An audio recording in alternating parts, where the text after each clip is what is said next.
Vasanth TV ரசிகர்களுக்கு வணக்கம். இன்னைக்கும் நம்மளுடைய சினி பூத்துல சினிமா பத்தின பல விஷயங்களை பார்க்க போறோம். நம்ம எல்லாருக்குமே இந்த நடிகைகளை பொறுத்த வரைக்கும் அவங்க வெறும் நடிப்பு மட்டும் இல்லப்பா, இன்னொரு பக்கம் தனியா இன்வெஸ்ட்மெண்ட்ஸும் பண்ணிட்டு தான் இருக்காங்க அப்படின்னு சொல்லுவோம் இல்லையா. அந்த வரிசையில இப்ப திடீர்னு பிரேக் எடுத்த தமிழ் சினிமாவுடைய ரொம்ப ஃபேவரட்டான ஒரு ஆக்ட்ரஸ். சரி ஓகே, தெலுங்குலயும் அவங்களுக்கு ஃபேமஸ் தானே வச்சுக்காங்க, ஹிந்தியில வேற வெப் சீரிஸ்லாம் பண்ணிட்டாங்க. எனவே சமந்தாவை பொறுத்த வரைக்கும் அவங்க இப்ப படங்கள்ல எல்லாம் நடிக்கிறதுக்கு ஒரு பிரேக் எடுத்திருக்காங்க அப்படின்றது நமக்கு தெரியும். இதெல்லாம் இருந்தாலும் சின்னதா ஒரு விஷயம் ஏதாவது ஒன்று பெருசா பண்ணும் அப்படின்றதுனால குட்டி இன்வெஸ்ட்மெண்ட் பட் பெத லாபம் அப்படின்ற மாதிரி இப்போ ஒரு விஷயத்தில் இறங்கியிருக்காங்க. பொதுவாகவே இந்த ஆக்ட்ரஸ் எல்லாமே டயட் இருப்பாங்க இல்லையா, அவங்களுடைய ஃபுட்டில் ரொம்ப ரொம்ப ஃபோக்கஸ்டாக இருப்பாங்க. அப்படி தான் சமந்தாவும். ஆனால் இப்போது மண்ணே இல்லாமல் வெறும் காற்றுல இருக்கக்கூடிய ஈரப்பதத்தை எடுத்து ஒரு செடி இல்லைனா மரம் இதெல்லாம் வளர்க்குற மாதிரியான ஒரு கம்பெனி இருக்குது. அந்த கம்பெனியில் இப்போ அவங்க இன்வெஸ்ட்மெண்ட் பண்ணியிருக்காங்களாம். ஸோ அது இருந்து அவங்களுக்கு இப்போ ரெவன்யூ வர ஆரம்பிச்சிருக்கு அப்படின்ற மாதிரி சொல்கிறாங்க. ஸோ இன்வெஸ்ட்மெண்ட் பிளான் அப்படின்றத இப்போ ஸ்டார்ட் பண்ணிட்டாங்க. காரணம் என்னன்னா, வயசாயிட்டே போய்கிட்டு இருக்கு, எவ்வளோ நடிக்க முடியும் தெரியாது, நடித்த காசு எல்லாத்தையும் தூக்கி ஒரு இடத்துல போட்டோம்னா அது பாட்டுக்கு வளர்ந்துகிட்டே இருக்கும்ல அப்படின்ற மாதிரி இன்வெஸ்ட்மெண்ட் ஒரு பக்கம் ஸ்டார்ட் பண்ணிட்டாங்க. ஸோ இது எல்லாமே நடிகைகள் யூஸ்வலாக பண்ணுற பேட்டர்ன் அப்படின்னாலும் கொஞ்சம் டிஃப்ரெண்ட்டாக ஒரு இன்வெஸ்ட்மெண்ட் பண்ணியிருக்காங்க அப்படின்னு கூட சொல்லலாம். கிச்சா சுதீப்போடைய நடிப்பில் மேக்ஸ் அப்படின்ற படம் உருவாகி இருக்கு. படம் 25ஆம் தேதி ரிலீஸ்க்கு காத்திருக்கு. இப்போ செய்தியாளர்களை சந்திப்பாங்க இல்லையா, அந்த மாதிரி ஒரு ஈவென்ட் நடக்கும் போது கிச்சா சுதீப்பும் நிறைய விஷயங்களை ஷேர் பண்ணியிருக்காரு. அப்போ எல்லாருமே கேட்ட ஒரு கேள்வி, யாருமே கிச்சா கிட்ட கேட்கலையா அப்படின்ற மாதிரி ஒரு கேள்வி கேட்குறேன் பாரு அப்படின்னு சொல்லி, மேக்ஸ் அப்படின்னு சொல்லி ஆங்கில படத்துடைய டைட்டில் வச்சிருக்கீங்களே ஏன் வச்சிங்க அப்படின்னு கேட்டதுக்கு, உங்ககிட்ட ஆப்பிள் இருக்கா, ஏன் ஆப்பிள் இருக்குன்னு தான் கேட்க முடியும், அதை கன்னடத்தில் கேட்க முடியுமா, முடியாதுல்ல, அப்படி கேட்டால் தானே புரியும் அப்படின்ற மாதிரி டபால் இந்த ஒரு விஷயத்த சொன்னதும் செம்ம கன்ஃபியூஷன் ஆயிடுச்சு. ஆனால் எனிவேஸ் மேக்ஸ் அப்படின்ற படம் ஆல்ரெடி நம்ம எல்லாருமே கிச்சா சுதீப்போடைய நடிப்பை பார்த்துருப்போம் நானி படத்தில்.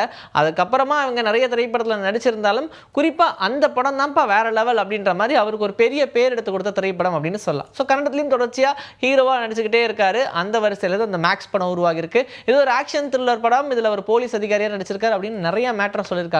ஸோ இதெல்லாம் இருக்கும்போது இந்த படத்தோட எக்ஸ்பெக்டேஷன் ஒரு பக்கம் தூக்கி வச்சிருந்தாலும் அடுத்தடுத்த படங்களுக்கான நிறைய வாய்ப்புகள் கன்னட சினிமாலேயே கிடைக்கணும் அப்படின்னா கன்னடத்திலேயே டைட்டில் வைங்க அப்படின்னு சொல்லி இந்த படம் ரிலீஸ் ஆகிற இந்த டைம்ல புது சர்ச்சையை கொண்டு வந்து வச்சிருக்காங்களே அப்படின்ற மாதிரி தான் பார்த்துட்டு இருக்காங்க.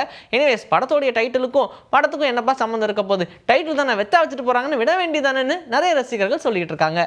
பாரஞ்சித்தோடைய இயக்கத்தில் இப்போ நம்ம தங்கலான் படத்தை பார்த்தாச்சு. ஆனால் எல்லாருமே எதிர்பார்த்துட்டு இருக்கிற ஒரு படம் என்னன்னா அது சார்பட்டா பரம்பரை தான். ஏன்னா ஆல்ரெடி இந்த படத்தோடைய பாகம் 1 ரிலீஸ் ஆகி செம சக்சஸ். பார்ட் 2 எடுக்க போறோம்னு சொல்லிட்டே இருக்காங்களே, இன்னும் எந்த வேலைகளும் நடக்காம இருக்கேப்பா அப்படின்னு சொல்லி எல்லாரும் ஃபெட் அப் ஆகி உட்கார்ந்துட்டு இருந்தாங்க. ஆனா கவலைப்படாதீங்கப்பா, அப்படி ஒரு நல்ல காரியத்தை நாங்க பண்ண தான் போறோம் அப்படின்னு சொல்லி இப்போ டவால்ல போட்டு வச்சிருக்காங்க ஒரு மேட்டர். என்னன்னா ஆர்யாவுமே அடுத்ததா ஏதாவது ஒரு பெரிய பிளாஸ்டிங்கான படத்தை பண்ணி ஆகணும்னு சொல்லி காத்துக்கிட்டு இருக்காங்க. ஆனா அப்படி என்னுடைய பசிக்கு தீனி போடுற மாதிரி எந்த படமும் வரலையே அப்படின்னு ஏக்கத்தில் இருக்காங்க. பட் ஏக்கம் இருக்கட்டும், என் பாடியெல்லாம் நல்லா பில்ட் பண்ணி வச்சிருக்கேன். அது எதுக்குன்னா சார்பட்டா பரம்பரை பார்ட் 2 நாங்க 2025 ஏப்ரல்ல டேக் ஓவர் பண்றோம் பாருங்க அப்படின்னு சொல்லி ஷூட்டிங்கை அப்போ பிளான் பண்ணியிருக்கிறதா இப்போ ஆர்யா சைட்லேருந்தே நமக்கு தகவல் வந்திருக்கு. ஸோ அதனால் சீக்கிரமாக இந்த படத்துடைய ஷூட்டிங் எல்லாம் ஆரம்பிச்சு அந்த வருஷத்தோட இறுதியிலேயே ரிலீஸ் பண்ணுறது தான் பிளான் பண்ணுவாங்க.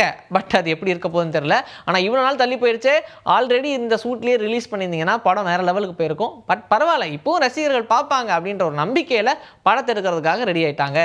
பிரசாந்த் நீலோடைய இயக்கத்தில் நம்ம எல்லாருமே வியந்து பார்த்த திரைப்படம்னா அது KGF அப்படின்னு சொல்லலாம். இதனுடைய பார்ட் ரிலீஸ் ஆகி எல்லாமே பக்கா சக்ஸஸ். முடிச்சதுக்கு அப்புறமா பிரபாஸை வச்சு சலார் அப்படின்ற ஒரு படம் எடுக்கிறேன் பாருன்னு சொல்லி அந்த படம் எடுத்தாங்க. அந்த படமும் ஒன்றும் சும்மாலாம் இல்லைப்பா, ஒரு 700 கோடி ரூபாய் வசூல் அடிச்சது. ஆனால் KGF அளவுக்கான பிரம்மாண்டம் இந்த படத்தில் இல்லையே அப்படின்ற மாதிரி தான் எல்லாரும் சொல்லிட்டு இருந்தாங்க. பட் என்னவோ சொல்லுங்க, சலார் பார்ட் 2 நான் கண்டிப்பாக எடுக்க போறேன் அப்படின்னு சொல்லி ஒத்த கால நின்று இருந்தாரு. இப்போ 2 காலில் நின்று கண்டிப்பாக இந்த படத்தை எடுக்க தான் போறோம் அப்படின்றத கன்ஃபார்ம் பண்ணது மட்டும் இல்லாமல் இந்த படம் கண்டிப்பாக ஒரு பெரிய மாற்றமா இருக்க போது, என்னுடைய கெரியர்ல இந்த படத்தை பத்தி எல்லாருமே பேசுவாங்க, அந்த மாதிரி தான் இந்த படத்துக்கு ஸ்கிரிப்ட் பண்ணிருக்கேன்னு சொல்லி பிரசாந்த் நீலே நிறைய விஷயங்களை ஷேர் பண்ணியிருக்காங்க. இது இல்லாம இந்த படத்துல ஆல்ரெடி நம்ம பார்த்த ஃபர்ஸ்ட் பார்ட்ல எந்தெந்த நடிகர்கள்லாம் செமையா ஸ்கோர் பண்ணாங்க அவங்க எல்லாரையும் தூக்கி போட்டு, ஸ்கோர் பண்ணாதவங்களையும் தூக்கி போட்டு அவங்கள ஸ்கோர் பண்ண வைக்கிறது மட்டும் இல்லாம அடிஷனலா இந்த படத்தை பேன் இந்தியாவா எக்ஸ்டெண்ட் பண்ணும் அப்படின்றதுக்காக இன்னும் புது ஸ்டார்ஸை உள்ள இறக்க போறதாவும் சொல்லியிருக்காங்க. அதனால இந்த படத்துடைய எதிர்பார்ப்பு அடுத்த கட்டத்துக்கு போயிருக்கு அப்படின்னே சொல்லலாம். இன்னைக்கு நம்மளுடைய சினிபுத்துல சினிமா பத்தின பல விஷயங்களை பார்த்தாச்சு. இதே மாதிரி அடுத்த எபிசோட்ல உங்களை நான் வந்து சந்திக்கிறேன். Until then, this is bye from Vijay Sri. Take care.